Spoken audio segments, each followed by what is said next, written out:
Hello student, today I am going to start Hindi. आज मैं आप सभी को हिंदी पढ़ाने जा रही हूँ। पिछली बार मैंने हिंदी में लेसन 1 पढ़ाया था, मन भावन सावन, जो कविता था जिसका मैंने भावार्थ बताया था। और आज मैं हिंदी लेसन 2 पढ़ाने जा रही हूँ, काबली वाला। ये कहानी एक छोटी सी बच्ची और एक काबली वाले की है, जिसके रचयिता है रविन्द्रनाथ टैगोर जी। तो चलिए सबसे पहले इसका उद्देश्य पढ़ते हैं। प्रस्तुत कथा में लेखक रविन्द्रनाथ टैगोर ने अपनी छोटी सी पुत्री मिनी एवं एक काबली वाले के बीच मार्मिक संबंध का वर्णन किया है, जो मिनी को अपनी पुत्री मानकर उससे अति स्नेह करता था। तो ये है इस कहानी का उद्देश्य। चलिए स्टार्ट करते हैं इस कहानी को। मेरी 5 वर्ष की छोटी लड़की मिनी से घड़ी भर भी बात बिना किए नहीं रहा जाता। संसार में जन्म लेने के बाद भाषा सीखने में उसने केवल 1 ही साल लगाया होगा। एक दिन सवेरे मैंने अपने उपन्यास में हाथ लगाया ही था कि इतने में मिनी ने आकर शुरू कर दिया। बापूजी, रामदयाल दरबार काक को कौवा कहता था, वो कुछ जानता नहीं ना बापूजी।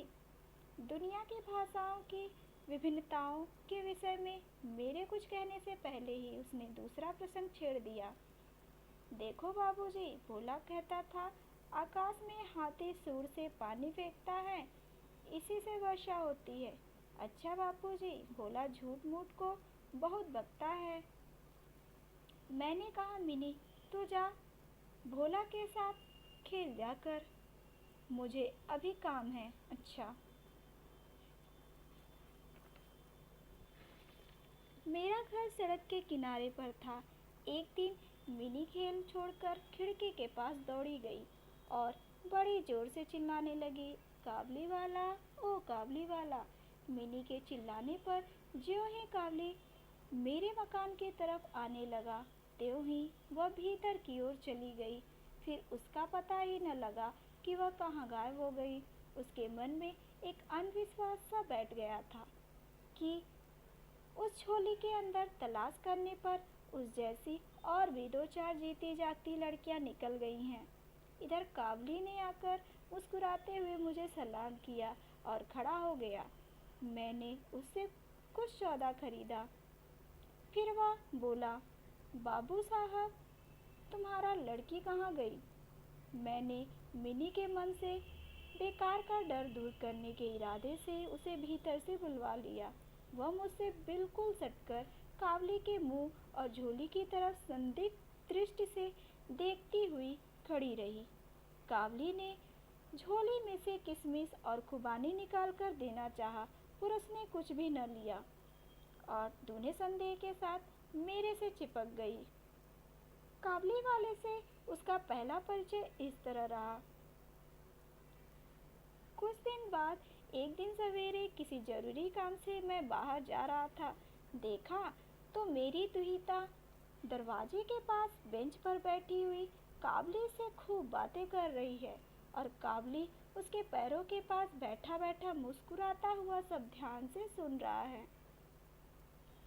देखा तो मिनी का छोटा सा आंचल बादाम और किशमिश से भरा हुआ है। मैंने काबली वाले से कहा, उसे ये सब क्यों दिया है, अब मत देना। यह कहकर जेब से एक अठन्नी निकाली और काबली के चने पर हाथ में रख दिया। काबली वाले ने बिना हिचकिचाए उसको अपने जेब में डाल दिया, अपनी झोली में डाल दिया। मालूम हुआ कि इस बीच में काबली रोज आया है और पिस्ता बादाम की रिश्वत दे देकर मिनी के छोटे से हृदय पर उसने काफी अधिकार जमा लिया है। देखा कि इन दोनों मित्रों में कुछ बंधी हुई बातें और हंसी प्रचलित है। जैसे रहमन को देखते ही तेरी लड़की हंसती हुई पूछेगी, काबली वाला, ओ काबली वाला, तुम्हारी झोली के भीतर क्या है? रहमत हंसता हुआ उत्तर देता है, हाथी। फिर रहमत मिनी से कहता है, लल्ली तो ससुराल कभी नहीं जाना। अच्छा। इस पर उल्टे वह रहमत से पूछती है, तुम ससुराल जाओगे? रहमत अपना मोटा घूसा तानकर कहता है, हम ससुर को मारेगा। सुनकर मिनी खूब हंसती है। एक दिन सवेरे मैं अपने छोटे कमरे में बैठा हुआ था, तभी सड़क पर एक बड़ा भारी हल्ला सा सुनाई दिया। देखा कि अपने रहमत को दो सिपाही बांधे लिए जा रहे हैं। रहमत के कुर्ते पर खून के दाग हैं और एक सिपाही के हाथ में खून से सना छुरा। मैंने दरवाजे के बाहर निकलकर सिपाही को रोक लिया, पूछा क्या बात है। कुछ सिपाही से और कुछ रहमत के मुंह से सुना कि हमारे पड़ोस में रहने वाले एक आदमी ने रहमत से एक चादर खरीदी थी। उसके कुछ रुपए उसकी तरफ बाकी थे, जिन्हें वह देने से इनकार कर दिया था। बस इसी बात पर दोनों में बात बढ़ गई और रहमत ने छुरा निकालकर भोंक दिया। इतने में काबली वाला पुकारते हुए मिनी घर से निकल आई। मिनी ने आने के साथ ही उससे पूछा, तुम ससुराल जाओगे? रहमत ने हंसकर कहा, हाँ वही तो जा रहा हूँ। रहमत ताड़ सा गया जब उसने मिनी के चेहरे पे खुशी नहीं देखी, तो बोला, ससुर को मारता, पर क्या करूँ हाथ बंधे हुए हैं। छुरा चलाने के अपराध में रहमत को कई साल की सजा हो गई। काबली वाला का ख्याल धीरे धीरे मन से बिल्कुल उतर गया। कितने ही साल बीत गए। हमारे घर में आज अंधेरे से ही शहनाई बज रही है। मेरी मिनी का आज विवाह है। मैं अपने लिखने पढ़ने के कमरे में बैठा हुआ हिसाब लिख रहा था। इतने में रहमत आया और सलाम करके खड़ा हो गया। पहले तो मैं उसे पहचान ही न सका। उसके पास न तो झोली थी, न वैसे लंबे लंबे बाल थे और न चेहरे पर पहले जैसा तेज ही था। अंत में उसकी मुस्कुराहट देखकर पहचान सका कि यह रहमत है। मैंने पूछा, क्यों रहमत, कब आए? उसने कहा, कल शाम को जेल से छूटा हूँ। सुनते ही मेरे कानों में खट से बज गए। मैंने उससे कहा, आज हमारे घर में एक ज़रूरी काम है, सो आज मैं उसमें लगा हुआ हूँ। आज तुम जाओ, फिर आना। मेरी बात सुनकर वह उसी समय जाने को तैयार हो गया, पर दरवाजे के पास जाकर कुछ इधर उधर करके बोला, बच्ची को जरा देख लेता। शायद उसे विश्वास था कि मिनी अभी तक वैसी ही बच्ची है। उसने सोचा कि मिनी अब भी पहले की तरह काबली वाला ओ काबली वाला चिल्लाती हुई दौड़ी चली आएगी। मैंने कहा, आज घर में बहुत काम है, आज किसी से मुलाकात न हो सकेगी। मेरा जवाब सुनकर वह कुछ उदास सा हो गया। खामोशी के साथ उसने एक बार मेरे मुंह की ओर स्थिर दृष्टि से देखा, फिर सलाम बाबू साहब कहकर दरवाजे से बाहर निकल गया। मेरे हृदय में न जाने कैसी वेदना सी उठी। मैं सोच ही रहा था कि उसे बुलाऊं। इतने में देखा कि वह खुद ही आ जा रहा है। पास आकर बोला, ये अंगूर और किशमिश बादाम बच्ची के लिए लाया था, उसको दे दीजिएगा। मैंने उसके हाथ से सामान लेकर उसे पैसे देने चाहे, पर उसने मेरा हाथ थाम लिया। कहने लगा, आपकी बहुत मेहरबानी बाबू साहब, हमेशा याद रहेगी, पैसा रहने दीजिए। जरा संभल कर फिर बोला, बाबू साहब आपकी जैसी मेरे भी देश में एक लड़की है। मैं उसकी याद करके आपकी बच्ची के लिए थोड़ी सी मेवा ले आया करता था। मैं तो यहाँ सौदा बेचने नहीं आता।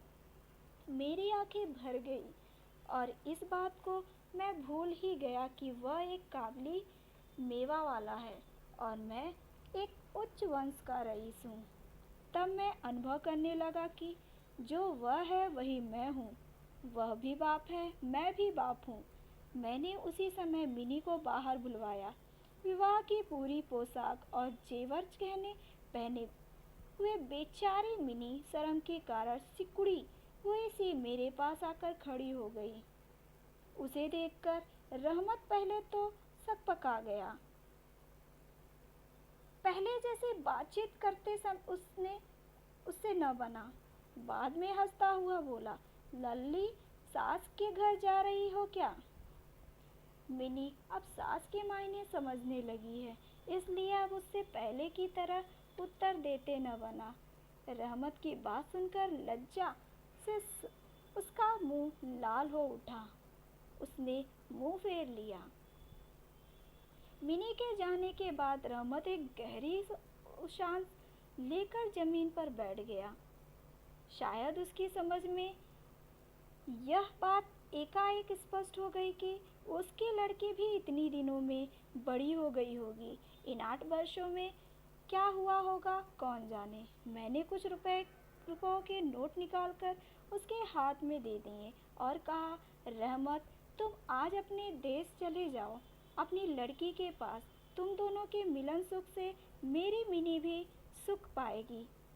रहमत को रुपए देने के बाद ब्याह के हिसाब में से मुझे उत्सव समारोह में मुझे 1-2 अंक छाट कर निकाल देने पड़े। जैसी मन में थी वैसी रोशनी नहीं कर सका।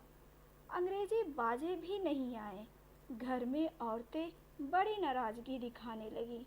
सब कुछ हुआ, फिर भी मेरा ख्याल है कि आज एक अपूर्व मंगल प्रकाश से हमारा वर्षोत्सव उज्जवल हो उठा। तो ये था रविन्द्रनाथ टैगोर जी की कहानी, जिन्होंने अपनी पुत्री को लेकर के लिखा था एक काबली वाले के साथ। तो आई होप आपको समझ में आया होगा ये कहानी। नेक्स्ट चैप्टर हम नेक्स्ट डे मिलेंगे। इसके बाद हम